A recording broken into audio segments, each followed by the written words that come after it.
Welcome to our channel everyone. ज़्यादातर लोगों को ये लगता है कि डेवलप कंट्री वो है जिसमें बड़ी बड़ी और लंबी लंबी बिल्डिंग्स हो, अमीर लोगों के पास महंगे महंगे स्पोर्ट्स कार्स हो और सबके हाथों में आईफोन हो।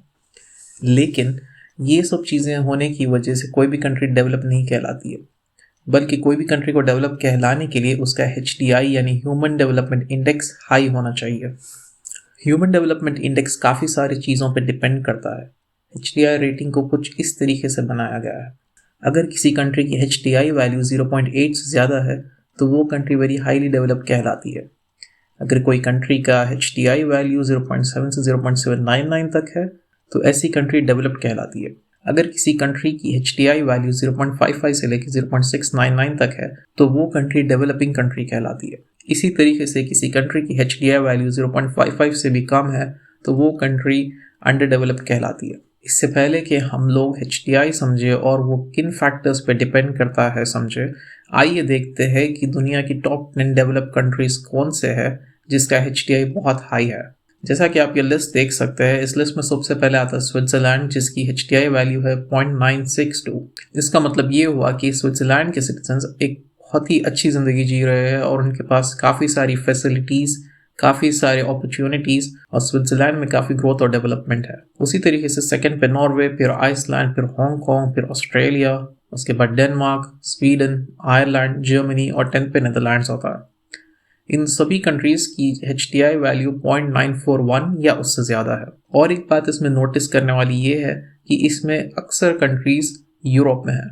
चलिए अब देखते हैं इंडिया का रैंक क्या है। इंडिया का रैंक अभी 132nd है और इंडिया की HDI वैल्यू है 0.633, जिसके मुताबिक वो डेवलपिंग कंट्री कहलाता है। इसी तरीके से देखते हैं कि सबसे कम डेवलप कंट्री या सबसे कम HDI वाले कंट्रीज कौन से हैं। जैसे कि आप लोग ये लिस्ट देख सकते हैं, इसमें Guinea, Yemen, Burkina Faso, Mozambique, Mali, Burundi, Central African Republic, Niger, Chad, South Sudan वगैरह आते हैं। इन सभी की HDI वैल्यू 0.465 या उससे कम है। इसमें नोटिस करने वाली बात यह है कि इस लिस्ट में अक्सर कंट्रीज अफ्रीका से। चलिए अब समझते हैं कि HDI है क्या। विकिपीडिया के मुताबिक HDI का डेफिनेशन आपकी स्क्रीन पे है। आसान लफ्ज़ों में HDI एक एवरेज है जो एक कंट्री की लाइफ एक्सपेक्टेंसी, एजुकेशन और पर कैपिटा इनकम पे डिपेंड करता है। इसके अलावा और भी काफ़ी सारे दूसरे फैक्टर्स हैं, लेकिन हम इस वीडियो में इन 3 फैक्टर्स पे ही ज़्यादा फोकस करेंगे। चलिए पहले फैक्टर पे आते हैं। जैसे कि आपको पता है, कोई भी कंट्री की डेवलपमेंट के लिए, वहाँ के लोगों की पर्सनल और प्रोफेशनल ग्रोथ के लिए एक अच्छा एजुकेशन सिस्टम होना ज़रूरी है। अगर कोई कंट्री में यूनिवर्सिटी इंफ्रास्ट्रक्चर बहुत अच्छे से डेवलप हो गया है, वहाँ पे काफ़ी सारे टॉप यूनिवर्सिटीज़ है, KG से लेके PG तक, अगर कोई कंट्री में अच्छे फैसिलिटीज़ है, उनके पास अच्छे इंस्टीट्यूशंस है, वहाँ के सिटीजन्स काफ़ी एजुकेटेड होंगे। अगर कोई कंट्री ये चाहती है कि उसके सिटीजन्स बहुत पढ़े लिखे हो, वेल क्वालिफाइड हो, तो उस कंट्री को अपना एजुकेशन कॉस्ट को कम रखना पड़ता है ताकि सब लोग उसे अफोर्ड कर सकें। साथ ही साथ उनके पास हर टाइप का सब्जेक्ट होना चाहिए, वेल ट्रेन टीचर्स और प्रोफेसर्स होने चाहिए, एजुकेशन अवेयरनेस के लिए प्रोग्राम्स होने चाहिए। इन सब चीज़ों पर अगर कोई कंट्री इन्वेस्ट करती है तो कुछ ही सालों में उस कंट्री के सिटीजन्स का एजुकेशन लेवल काफ़ी अच्छा हो सकता है और इसकी वजह से उस कंट्री की काफ़ी तरक्की हो सकती है और उस कंट्री का HDI बहुत हाई हो सकता है। चलिए दूसरे फैक्टर पे आते हैं।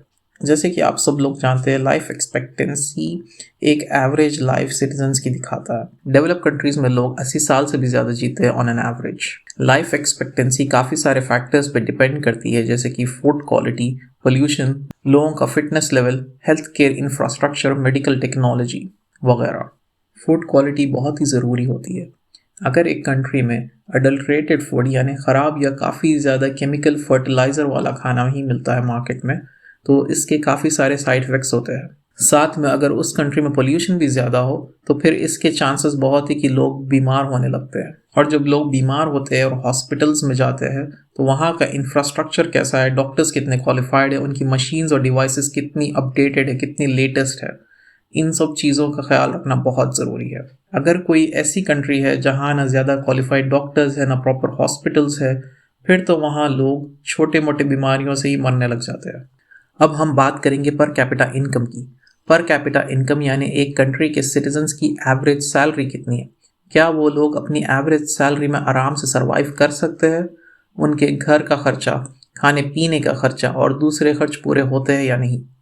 डेवलप कंट्रीज़ में एवरेज सैलरी बहुत ही अच्छी होती है, जिसकी वजह से वहाँ के सिटीजन्स को अपने बेसिक नीड्स पूरी करने के लिए कोई मुश्किल नहीं होती। वहाँ के गवर्नमेंट्स इस बात का ख्याल रखते हैं कि हर सिटीज़न को, हर शहरी को इतना मिनिमम इनकम मिले जिसकी वजह से उनके बेसिक नीड्स में कोई प्रॉब्लम ना हो। आप लोग तो जानते ही है कि महंगाई कितनी बढ़ चुकी है, हाई इन्फ्लेशन का दौर है, लेकिन सैलरीज आज भी बहुत सारे कंट्रीज़ में कम है।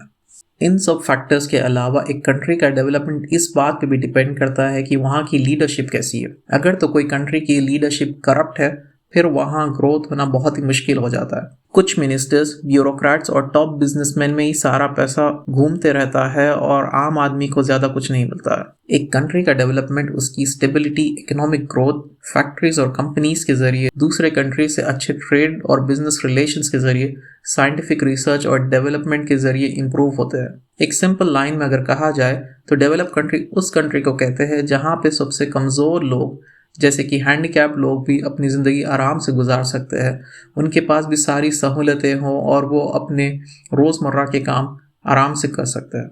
हम यही उम्मीद रखते हैं कि हर कंट्री डेवलप हो जाए ताकि दुनिया एक खुशहाल जगह बन जाए रहने के लिए। अगर आपको इस वीडियो से कुछ अच्छा सीखने मिला तो हमारे चैनल को सब्सक्राइब करिए और इस वीडियो को अपने जान पहचान वालों में शेयर करिए। अगर आपका कोई सवाल है या आप कोई और टॉपिक के बारे में जानना चाहते हैं तो कमेंट में ज़रूर लिखिए।